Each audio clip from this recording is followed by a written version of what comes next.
Big boss 14 में जो मैंने देखा है अभी तक वो सिर्फ यही देखा है कि शुक्ला ही चमक रहा है। पहली बात तो उसका नाम बहुत गलत है, पवित्र।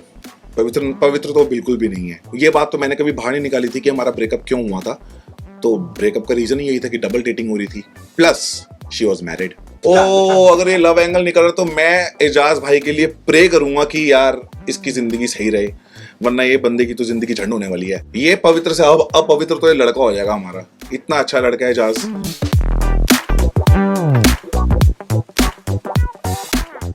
बिग बॉस 13 में जो हमने कांड किए और बिग बॉस 13 का जो टीआरपी गया था और बिग बॉस 13 जो इतना फेमस हुआ था, मुझे नहीं लगता कि इतनी जल्दी कोई भी सीजन उसको तोड़ पाएगा।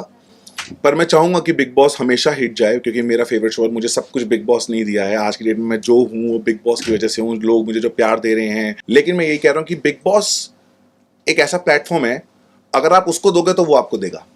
अगर आप कुछ नहीं करोगे तो यू वोंट गेट एनीथिंग। आप बिग बॉस को नाश मार रहे हो। मुझे तो लग ही नहीं रहा कि 1 साल हो चुका है बिग बॉस को। दूसरा बिग बॉस भी आ गया, बिग बॉस 14। मुझे लग रहा है कल की बात है। जब हम एंट्री कर रहे थे तो मेरे दिमाग में वही चलता रहता है, और जो हमने वहां पे जर्नी निकाली है 4.5 महीने, लगता ही नहीं कि वो 1 साल पुरानी बात है। तो मैंने बिग बॉस 14 के सिर्फ स्टार्टिंग के 2 एपिसोड देखे, उसके बाद मुझे टाइम नहीं मिल पाया क्योंकि मैं अपना काम कर रहा था। तो बिग बॉस 14 में जो मैंने देखा है अभी तक वो सिर्फ यही देखा है कि शुक्ला ही चमक रहा है।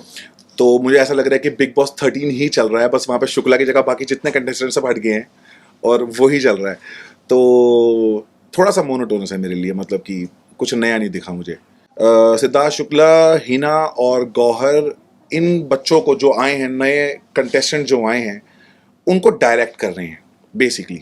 तो डायरेक्ट करना किसी को is not big boss. Big boss is individuality. आपको अपनी पर्सनैलिटी दिखानी होती है, आपको अपने बारे में दिखाना होता है कि आप कैसे हो। मेरी अगर अंदर तक बात पहुंचती है या फिर मैं अंदर जाता हूं तो मैं बोल के कहूँगा कि शो को नाश मारने की जरूरत नहीं है। बेटर है कि आप अपना पॉइंट ऑफ व्यू रखो। अगर आपको कोई चीज सही नहीं लग रही है, शुक्ला की, हिना की या किसी की भी, गौहर की, तो आप उस पर बात करो, उस पर मना कर दो।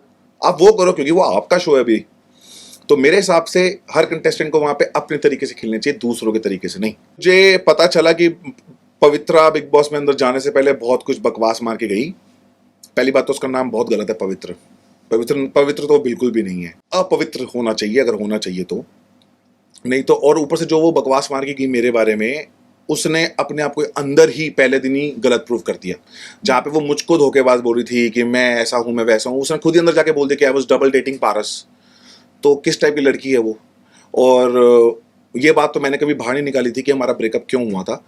तो ब्रेकअप का रीजन ही यही था कि डबल डेटिंग हो रही थी, प्लस शी वॉज मैरिड। या तंबोली है वहां पे। तंबोली मुझे लग रहा है कि सिर्फ कॉपी कर रही है वो हमारे एक्स कंटेस्टेंट्स की। मैं नाम नहीं लेना चाहता कि किसकी कॉपी कर रही है, वो लोगों को पता ही है किसकी कॉपी कर रही है। और दूसरी वहां पे जैस्मिन है। तो जैस्मिन मुझे कहीं ना कहीं सेंसिबल लगी। तो एजाज को मैंने स्टार्टिंग के 2 दिन देखा, मैंने देखा कि this guy is very interesting. ओ अगर ये लव एंगल निकल रहा तो मैं एजाज भाई के लिए प्रे करूंगा कि यार इसकी जिंदगी सही रहे, वरना ये बंदे की तो जिंदगी झंड होने वाली है अगर इस लड़की के साथ रहा तो। ये पवित्र से अब अपवित्र तो ये लड़का हो जाएगा हमारा। इतना अच्छा लड़का है एजाज। सभी फैंस को मैं यही कहना चाहूंगा कि आप प्यार करो या नफरत करो, मैं आपको कभी अपने आप को भूलने नहीं दूंगा। आपके दिमाग में बसता रहूंगा टन टन टन टन टन। Subscribe to Midday India. Get direct notifications on all our videos by clicking on the bell icon.